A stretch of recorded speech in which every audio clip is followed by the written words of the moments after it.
CCB ಬಂದು ಯಾರನ್ನ ಕಲ್ಲಡ್ಕದ ಯಾವ ಪ್ರಭಾಕರ್ ಭಟ್ಟನ್ನ ಎತ್ತಾಕೊಂಡು ಹೋದ್ರು, ಅಲ್ಲಿಂದ ಇಲ್ಲಿವರೆಗೂ ಏನ್ ನಡೀತಾ ಇದೆ ಮಂಗಳೂರಲ್ಲಿ? ಹಿಂದೂ ಸೇನೆಯ ಒಬ್ಬ ನಾಯಕನನ್ನ ಮಂಗಳೂರಲ್ಲಿ ಕೊಂದವರಲ್ಲಿ ಮುಂದಾಳತ್ವ ವಹಿಸಿದವರೇ ಹಿಂದೂಗಳು. ಆ ಮೆರವಣಿಗೆ ಮಾಡಿಕೊಂಡು ಹೋಗಿ 9 ಜೀವವನ್ನೇ, ಆ ಮಂಗಳೂರು 9 ಜೀವ, ಹಿಂದೂ ಮತ್ತೆ ಮುಸ್ಲಿಂ ಎರಡು ಕಡೆಯಿಂದ 9 ಜೀವ ಕಳ್ಕೊಳ್ತದೆ. ಅದರಲ್ಲಿ ಒಂದೇ ಪರಿವಾರದ 3 ಜನ ಸಾಯ್ತಾರೆ. ಬಿಜೆಪಿಯ ನಂಟಿರುವಂತವರು, ಬಿಜೆಪಿ ಏನು ಅಲ್ಪಸಂಖ್ಯಾತ ಘಟಕದಲ್ಲಿ ಇದ್ದಂತ ಅವನ ತಮ್ಮನೇ ಆ ಕೊಲೆಯಲ್ಲಿ ಭಾಗಿಯಾಗ್ತಾನೆ. ಚುನಾವಣೆ ಬಂತು ಅಂದ್ರೆ ಕರಾವಳಿಯಲ್ಲಿ ಕೊಲೆಗಳ ಪರ್ವವೇ ಸ್ಟಾರ್ಟ್ ಆಗುತ್ತೆ. ಮನೆಯಿಂದ ಹೊರಗೆ ಹೋಗಕ್ಕಾಗಲ್ಲ. ಪೊಲೀಸರಿಗೆ ಪವರ್ ಇಲ್ಲ ಅಂತ ಆಯ್ತು. ಯಾಕೆ ಅಂದ್ರೆ ಅವಕಾಶ ಇಲ್ಲದಂತ ಒಂದು ಸ್ಟೇಜ್ ಅಲ್ಲಿ ಉಮಾನಾಥ್ ಕೋಟ್ಯಾನ್, ದಕ್ಷಿಣ ಕನ್ನಡದ MLA, ಭರತ್ ಶೆಟ್ಟಿ, ವೇದವ್ಯಾಸ್ ಕಾಮತ್, ಇಂಥವರೆಲ್ಲ ಆ ಸಭೆಯಲ್ಲಿ ಇರ್ತಾರೆ. ಪರ್ಮಿಷನ್ ಇಲ್ಲ. ಶಾಸಕಾಂಗ ಕಾನೂನು ಬರೆಯುವವರು ಪರ್ಮಿಷನ್ ಇಲ್ಲದೆ ಒಂದು ಸಭೆ ನಡೆಸಿ ಫೋರ್ಸ್ಫುಲ್ಲಿ ಒಂದು ರೌಡಿ ಶೀಟರ್ ಏನು ಹತ್ಯೆ ಆಗಿದ್ದಾನೆ ಅವನ ವಿರುದ್ಧ, ಅವನ ಪರವಾಗಿ ಒಂದು ಬಸ್ಪೆ ಚಲೋ ಮಾಡ್ತಾರೆ. ಈ ಜಿನ್ನಾ ತಲೆಗೆ ಯಾರು ಕೊಟ್ಟಿರುವುದು ಟೂ ನೇಷನ್ ಥಿಯರಿ, ಪಾಕಿಸ್ತಾನ ಬೇಕು ಅನ್ನೋದನ್ನ? ಯಾಕೆ ಹಿಂದೂ ಮಾಸದ ಮತ್ತೆ ಮುಸ್ಲಿಂ ಲೀಗ್ ನ ಸರ್ಕಾರ ನಡೆದ ನಂತರ ಈ ಜಿನ್ನಾ ಇದನ್ನು ಯಾಕೆ ಈ ನಮ್ಮ ಭಾರತದಲ್ಲಿ ಟೂ ನೇಷನ್ ಥಿಯರಿಯನ್ನು ಇಟ್ಟಾಕೊಂಡು ಬರ್ತಾನೆ? ಇವನ್ ತಲೆಗೆ ಇದನ್ನು ಬಿತ್ತಿದವರು ಯಾರು? ಯಾರ ಜೊತೆ? ಈ ಸಾವರ್ಕರ್ ಜೊತೆ ಸೇರ್ಕೊಂಡು ಜಿನ್ನಾ ಈ ಟೂ ನೇಷನ್ ಥಿಯರಿಯನ್ನು ಹುಟ್ಟಾಕಿದಲ್ವಾ? ನನ್ನ ರಕ್ತ, ನಮ್ಮ ರಕ್ತ, ನಮ್ಮ ಸಮುದಾಯದ ರಕ್ತ ಎನ್ನುವಂತ ಗೇಟ್ ವೇ ಆಫ್ ಇಂಡಿಯಾಗೆ ಹೋಗಿ ಒಮ್ಮೆ ತಲೆ ಮೇಲೆ ಮಾಡಿ ಕೆಳಗೆವರೆಗೆ ಓದ್ಕೊಂಡ್ ಬಾ ಯಾರ ಹೆಸರಿದೆ ಅಂತ. ಎಷ್ಟು ಸಂಘಿ ಚಡ್ಡಿಗಳ ಹೆಸರು ಅದರಲ್ಲಿ ಇದೆ ಅಂತ ಹುಡ್ಕೊಂಡ್ ಬಾ ನೀನು. ಮೊದಲು 61,000 ಜನ ಇದ್ದಾರೆ. ಅವರ ರಕ್ತದಿಂದ ಬಂದವರು ನಾವು. ನಮ್ಗೆ ದೇಶ ಪ್ರೇಮದ ಪಾಠ ಕಲಿಸಬೇಕಾಗಿಲ್ಲ. ನಾನಿವತ್ತು ಮಂಗಳೂರಲ್ಲಿ, ದಕ್ಷಿಣ ಕನ್ನಡ ಜಿಲ್ಲೆ, ಮಂಗಳೂರು ಅಂದ್ರೆ ದಕ್ಷಿಣ ಕನ್ನಡ ಜಿಲ್ಲೆ ಬಗ್ಗೆ ಇತ್ತೀಚೆಗೆ ನಡೀತಾ ಇದೆ, ನಮ್ಮ ಕಣ್ಣ ಮುಂದೆ ಇದೆ. ಅಂದ್ರೆ ಮನೆಯಿಂದ ಹೊರಗಡೆ ಹೋಗಕ್ ಆಗ್ತಾ ಇಲ್ಲ ನಾಗರಿಕರಿಗೆ. ಯಾವ ತರ ಭಯ ಹುಟ್ಟಿಸಿದ್ದಾರೆ ಅಂದ್ರೆ, ಒಂದ್ ಮಗ ಮನೆಯಿಂದ ಹೊರಗಡೆ ಹೋಗ್ಬೇಕಾದ್ರೆ ತಾಯಿ 100 ಸಲ ಫೋನ್ ಮಾಡ್ಬೇಕು, ಎಲ್ಲಿದ್ಯಾ, ಎಲ್ಲಿಂದ ಬರ್ತಾ ಇದೆಯಾ. ನಾಗರಿಕರು ಭಯದಲ್ಲಿ ತಮ್ಮ ಕಾಲ ಕಳೆಯುವಂತ ಆಗಿದೆ ಮಂಗಳೂರಿನ ಪರಿಸ್ಥಿತಿ. ನಾನೀಗ ಒಂದು ವಾರದಿಂದ ನೋಡ್ತಾ ಇದ್ದೀನಿ. ಯಾಕಾಯ್ತು ಈ ಮಂಗಳೂರು ಈ ತರ? ಮಂಗಳೂರಿಗೆ ಈ ತರದ ಪರಿಸ್ಥಿತಿಯನ್ನ ತಂದು ಹಾಕಿದವರು ಯಾರು? ಯಾತಕ್ಕಾಗಿ ಬಂತು? ಇದರ ಹಿಂದೆ ಯಾರಿದ್ದಾರೆ? ಯಾಕೆ ಮಂಗಳೂರು ಬಗ್ಗೆ ನಿರ್ಲಕ್ಷ್ಯ ಇದೆ ಸರ್ಕಾರಕ್ಕೆ? ಯಾಕೆ ಸರ್ಕಾರ ಮಂಗಳೂರು ಬಗ್ಗೆ ಯೋಚಿಸ್ತಾ ಇಲ್ಲ? ಮಂಗಳೂರಲ್ಲಿ ಒಂದು ಮಂಗಳೂರು ಸುಡುತ್ತಿದೆ, ಆದ್ರೆ ಬೆಂಗಳೂರಲ್ಲಿ ಕೂತವರಿಗೆ ಮಂಗಳೂರು ಬಗ್ಗೆ ಕಾಣ್ತಾನೆ ಇಲ್ಲ. ದಕ್ಷಿಣ ಕನ್ನಡ ಅನ್ನೋದು ಬುದ್ಧಿವಂತರ ಜಿಲ್ಲೆ. ವಿದ್ಯಾರ್ಥಿಯಿಂದ ನೋಡಿದ್ರೆ ಏನು ಪರ್ಸೆಂಟೇಜ್ ಇದೆ, SSLC ಆಗಿರ್ಲಿ, PUC ಆಗಿರ್ಲಿ, ದಕ್ಷಿಣ ಕನ್ನಡ ನಂಬರ್ 1 ಆಗಿದೆ. ಹಲವಾರು ವರ್ಷದಿಂದ, ಈಗಲ್ಲ, ಬುದ್ಧಿವಂತರ ಜಿಲ್ಲೆ ಅಂತೇಳಿ ಹೆಸರನ್ನು ಪಡೆದಂತ ಒಂದು ಜಿಲ್ಲೆ ಆ ವಿದ್ಯಾರ್ಥಿ ದಿಸೆಯಿಂದಲೇ ಎಲ್ಲೋ ದಾರಿ ತಪ್ತಾ ಇದೆ ಅಂತ ನನಗನಿಸ್ತಾ ಇದೆ. ಮಂಗಳೂರು, ಬಪ್ಪನಾಡು, ಉಲ್ಲಾಲ ದರ್ಗಾ, ಇಂಥ ಒಂದು ಸೌಹಾರ್ದ ಮತ್ತು ಸಾಮರಸ್ಯವುಳ್ಳಂತ ಒಂದು ನಾಡು ಯಾವ ರೀತಿ ಕೋಮುದುಲ್ಲರಿಗೆ ಹೊತ್ತಿ ಇವತ್ತು ಯಾವ ಪರಿಸ್ಥಿತಿಗೆ ಬಂದಿದೆ, ಇದು ಹೇಗೆ ಬಂತು ಮತ್ತು ಯಾರಿಂದ ಬಂತು, ಯಾತಕ್ಕಾಗಿ ಆಯ್ತು, ಮತ್ತೆ ಇದನ್ನು ತಡೆಯೋದು ಹೇಗೆ? ತಡೆಯೋಕೆ ಯಾರು ಈ ಮಂಗಳೂರು ಕಡೆ ಯಾರು ನೋಡ್ತಾ ಇಲ್ವೇ? ಅಥವಾ ನಾವ್ ಯಾರ ಮೇಲೆ ಭರವಸೆ ಇಟ್ಟಿದೀವೋ ಅವ್ರು ನಮ್ಮನ್ನ ನಿರ್ಲಕ್ಷಿಸ್ತಾ ಇದ್ದಾರಾ? ಯಾತಕ್ಕಾಗಿ ನಿರ್ಲಕ್ಷಿಸ್ತಾ ಇದ್ದಾರೆ? ಮತ್ತೆ ಇತ್ತೀಚೆಗೆ ನಡೆದಂತ ಒಂದು ಮುಸ್ಲಿಂ ಸಮುದಾಯದ ನಾಯಕರೇನಿದ್ದಾರೆ ಕಂಪ್ಲೀಟ್ ಆಗಿ ಒಂದು ಪಕ್ಷಕ್ಕೆ ರಾಜೀನಾಮೆ ಪರ್ವವನ್ನೇ ಹುಟ್ಟಿಸಿದ್ದಾರೆ. ಯಾಕಾಗಿ ಈ ಪರಿಸ್ಥಿತಿ ಬಂತು? ಮಂಗಳೂರು ನನಗೆ ಗೊತ್ತಿರುವ ಹಾಗೆ, ನಾನು ಸಣ್ಣವನಿರುವಾಗ ನನ್ನ ಜೊತೆ ಎಲ್ಲರೂ ಇದ್ರು. ಪ್ರಶಾಂತ್ ಮತ್ತೆ ಸತೀಶ, ನೀರಜು, ಇಂಥವರೆಲ್ಲ ನನ್ನ ಜೊತೆ ಬೆಳೆದವರು. ಈಗಲೂ ನನ್ನ ಜೊತೆ ತುಂಬಾ ಚೆನ್ನಾಗೇ ಇದ್ದಾರೆ. ಆದ್ರೆ ಈ ಕೋಮುದುಲ್ಲರಿ ಯಾರಿಂದ ಸ್ಟಾರ್ಟ್ ಆಯ್ತು? ಯಾತಕ್ಕಾಗಿ ಇದನ್ನು ಬಿಟ್ಟುಬಿಟ್ಟಿದ್ದೀರಿ? ಮತ್ತೆ 1982-80 ಇಸವಿಯಲ್ಲಿ ಒಂದು ಕೊಲೆ ದಕ್ಷಿಣ ಕನ್ನಡದಲ್ಲಿ ಪ್ರಥಮವಾಗಿ ಅಂದ್ರೆ ಒಂದು ಕೊಲೆ ನಡೆದಿತ್ತು, ಇಸ್ಮಾಯಿಲ್ ಕಲ್ಲಡ್ಕ ಅಂತೇಳಿ. ಅದನ್ನ ಕೊಂದವರು ಯಾರು? ಅವರ ಹಿಂದೆ ಇದ್ದವರು ಯಾರು? ಆಗಿನ ಸಮಯದಲ್ಲಿ ಸಿಸಿಬಿ ಬಂದು ಯಾರನ್ನ ಕಲ್ಲಡ್ಕದ ಯಾವ ಪ್ರಭಾಕರ್ ಭಟ್ಟನ್ನ ಎತ್ತಾಕೊಂಡು ಹೋದ್ರು, ಅಲ್ಲಿಂದ ಇಲ್ಲಿವರೆಗೂ ಏನ್ ನಡೀತಾ ಇದೆ ಮಂಗಳೂರಲ್ಲಿ? ಯಾತಕ್ಕಾಗಿ ಈ ಸ್ಥಿತಿ ಬಂತು? ಇಸ್ಮಾಯಿಲ್ ಅವರನ್ನ ಯಾವ ರೀತಿ ಪೊಲೀಸರ ವೇಷದಲ್ಲಿ ಹೋಗಿ ಈ ಸಂಘ ಪರಿವಾರ ಕೊಂದಾಕಿತ್ತು ಅಂತೇಳಿ ನಿಮ್ಮೆಲ್ಲರ ಮುಂದೆ ಇದೆ. ಅದರ ಇತಿಹಾಸವನ್ನು ನೀವು ಬೇಕಾದ್ರೆ ಹುಡುಕಬಹುದು, ಅದರ ಹಿಂದೆ ಯಾರಿದ್ರು ಅಂತ. ಅದರ ನಂತರ ಮಂಗಳೂರಲ್ಲಿ ತುಂಬಾ ಶಾಂತಿ ಸೌಹಾರ್ದ ತುಂಬಾ ಬೆಳೀತಾ ಇತ್ತು. ಯಾವುದೇ ವಿಚಾರವಾಗಿರ್ಲಿ, ಒಂದು ಕ್ರಿಕೆಟ್ ತುಂಬಾ ಫೇಮಸ್ ಆಗದಂತ ಒಂದು ಕ್ರೀಡೆ ಆಗಿದೆ ಅಂಡರ್ ಆರ್ಮ್ ಕ್ರಿಕೆಟ್ ಅಂತ ಹೇಳಿ. ಅದರಲ್ಲಿ ಯಾವ ರೀತಿ ಸೌಹಾರ್ದತೆ ಇತ್ತು. ಒಂದು 44 ವರ್ಷದಿಂದ ಒಂದು ಕಡೆ ಕ್ರಿಕೆಟ್ ಪಂದ್ಯಾಟ ನಡೀತದೆ ಉರುವ ಅಂತ ಎನ್ನುವ ಪ್ಲೇಸ್ ಅಲ್ಲಿ ಇವಾಗ್ಲೂ ಅಲ್ಲಿ ಹಿಂದೂ ಮುಸ್ಲಿಂ ಆಡ್ತಾ ಇದ್ದಾರೆ, ಕ್ರಿಕೆಟ್ ಅನ್ನ ಎಂಜಾಯ್ ಮಾಡ್ತಾ ಇದ್ದಾರೆ. ಯಾತಕ್ಕಾಗಿ ಈ ದ್ವೇಷ ಎರಡೂ ಸಮುದಾಯದ ನಡುವೆ ಯಾಕೆ ಬಂತು ನೋಡಿ. 1998ರವರೆಗೆ ಮಂಗಳೂರಲ್ಲಿ ರೌಡಿಸಂ ಇತ್ತು. ಅದು ಬೇರೆ ಬೇರೆ ರೌಡಿಗಳದ್ದು ಇರ್ಬೋದು, ಅವರೆಲ್ಲ ಹೆಸರು ಮಾಡಿದವರು. ಬರ್ಗೆ ಎದ್ದು ತಂಡ ಆಗಿರ್ಲಿ, ಅಥವಾ ಹೊಮಂಜೂರ್ ರೋಯಿ ತಂಡವಾಗಿರ್ಲಿ, ಅಥವಾ ಬೇರೆ ಬೇರೆ ಏನ್ ದೊಡ್ಡ ದೊಡ್ಡ ರೌಡಿಗಳ ಪಂಟ್ರ ತಂಡವೇ ಇತ್ತು. ಅದರಲ್ಲಿ ಎಲ್ಲ ಮುಸಲ್ಮಾನರು ಇದ್ರು. ನನಗೆ ಗೊತ್ತಿರುವ ಹಾಗೆ ಗುಣಕರ್ ಶೆಟ್ಟಿ ಅನ್ನುವಂತ ಹಿಂದೂ ಸೇನೆಯ ಒಬ್ಬ ನಾಯಕನನ್ನ ಮಂಗಳೂರಲ್ಲಿ ಕೊಂದವರಲ್ಲಿ ಮುಂದಾಳತ್ವ ವಹಿಸಿದವರೇ ಹಿಂದೂಗಳು. ಹಿಂದೂ ಯುವ ಸೇನೆಯನ್ನು ಹುಟ್ಟು ಹಾಕಿದಂತ ಒಬ್ಬರನ್ನು ಕೊಂದವರೇ ಹಿಂದೂಗಳು. ಅದ್ ಯಾಕೆ ರೌಡಿಸಂ ಅಲ್ಲಿ ಇದ್ದಂತ ಆ ಒಂದು ಪಂಟ್ರ ತಂಡ ಕ್ರಮೇಣವಾಗಿ ಯಾಕೆ ಹಿಂದುತ್ವಕ್ಕೆ ಮಾಲಿತ್ತು, ಹಿಂದುತ್ವ ಯಾಕೆ ಅದನ್ನ ಕ್ಯಾಚ್ ಮಾಡ್ಕೊಂಡಿತ್ತು, ಮತ್ತೆ ನಮ್ಮ ಮುಸಲ್ಮಾನರ ಕಡೆಯಿಂದಲೂ ಯಾಕೆ ಪ್ರತೀಕಾರಕ್ಕೆ ಈ ರೀತಿಯಾದಂತ ರಕ್ತಪಾತವನ್ನು ಮಾಡ್ತಾ ಇದ್ದಾರೆ ಅಂತ ನನಗೆ ಅರ್ಥ ಆಗ್ತಾ ಇಲ್ಲ. ನೋಡಿ, ಒಬ್ಬರನ್ನ ಕೊಂದ್ರೆ ಈಗ ಇತ್ತೀಚೆಗೆ ಒಂದು ವಾರದಲ್ಲಿ ಒಂದು ತಿಂಗಳಲ್ಲಿ 2 ಕೊಲೆಗಳಾಗಿವೆ. ಅಮಾಯಕ ಕೊಲೆ ಆಗಿದ್ದಾನೆ, ಒಂದ್ ಕಡೆ ರೌಡಿ ಶೀಟರ್ ಕೊಲೆ ಆಗಿದ್ದಾನೆ. ನನಗೆ ರೌಡಿ ಶೀಟರ್ ಮೇಲೇನು ಅವನು ಕೊಂದಿರೋದು ಸರಿ ಅಂತ ನಾನು ಎಲ್ಲೂ ಹೇಳಲ್ಲ. ಯಾಕೆಂದ್ರೆ ರೌಡಿ ಶೀಟರ್ ಸತ್ತಾಗ ಅವನ ತಂದೆ ತಾಯಿ ಅನಾಥರಾದ್ರು, ಅಮಾಯಕನೊಬ್ಬ ಸತ್ತಾಗ ಅವನ 2 ಮಕ್ಕಳು ಮತ್ತೆ ಅವನ ಹೆಂಡತಿ ತಂದೆ ತಾಯಿ ಅನಾಥರಾದ್ರು. ಇಲ್ಲಿ ಅನಾಥರಾದವ್ರು ಯಾರು? ಸಂಘ ಪರಿವಾರವಾ?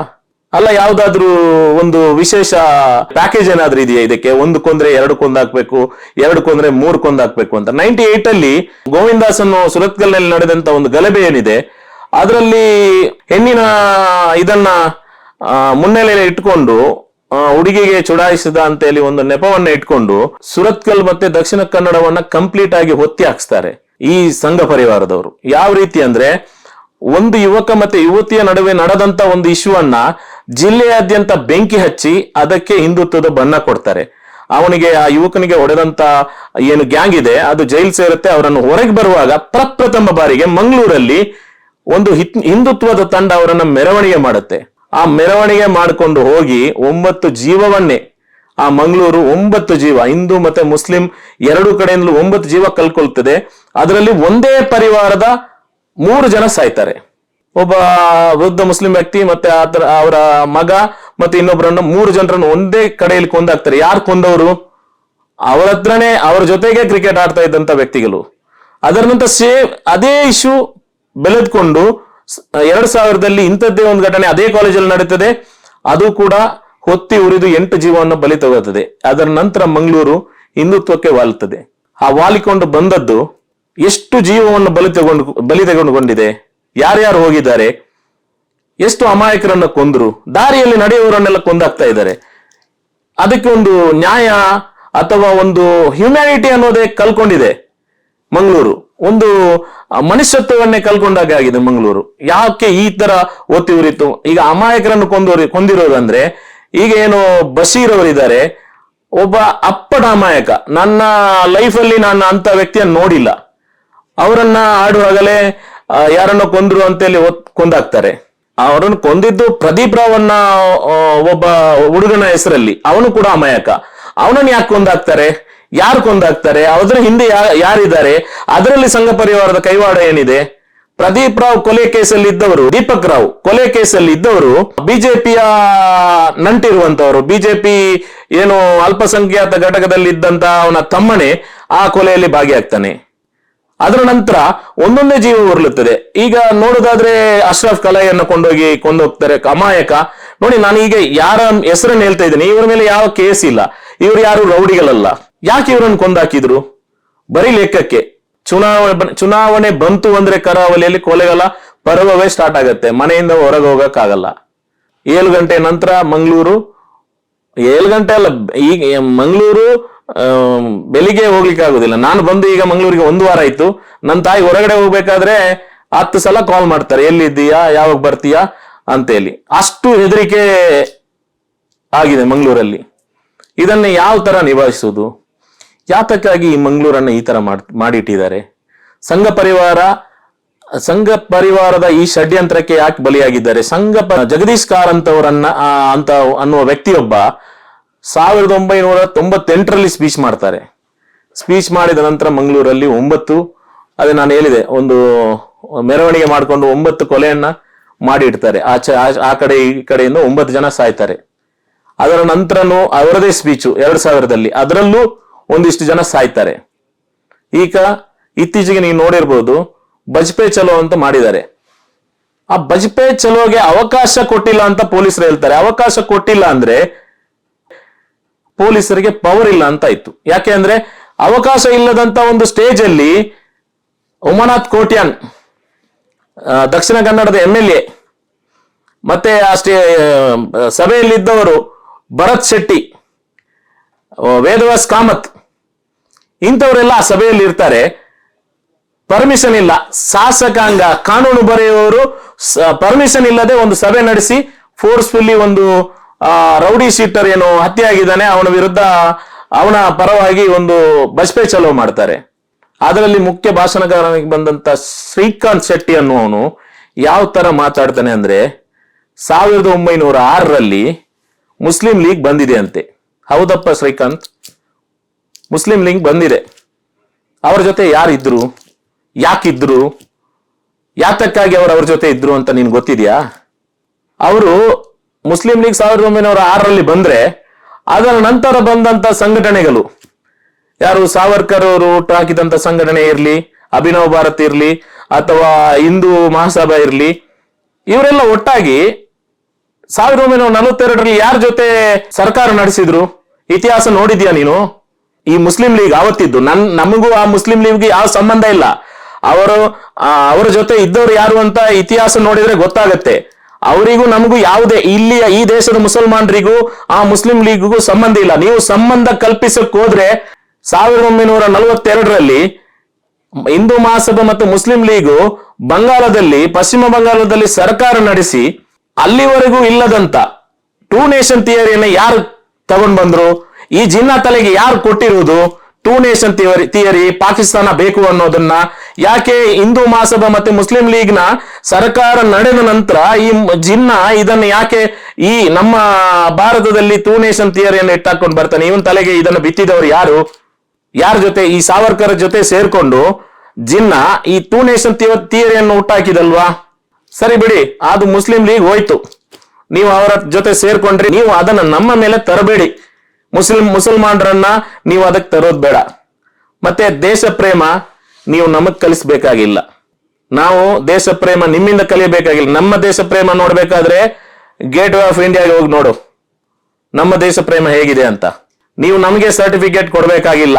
ನನ್ನ ರಕ್ತ, ನಮ್ಮ ರಕ್ತ, ನಮ್ಮ ಸಮುದಾಯದ ರಕ್ತ ಏನು ಅಂತ ಗೇಟ್ ವೇ ಆಫ್ ಇಂಡಿಯಾಗೆ ಹೋಗಿ ಒಮ್ಮೆ ತಲೆ ಮೇಲೆ ಮಾಡಿ ಕೆಳಗೆವರೆಗೆ ಓದ್ಕೊಂಡ್ ಬಾ, ಯಾರ ಹೆಸರಿದೆ ಅಂತ, ಎಷ್ಟು ಸಂಘಿ ಚಡ್ಡಿಗಳ ಹೆಸರು ಅದರಲ್ಲಿ ಇದೆ ಅಂತ ಹುಡ್ಕೊಂಡ್ ಬಾ ನೀನು.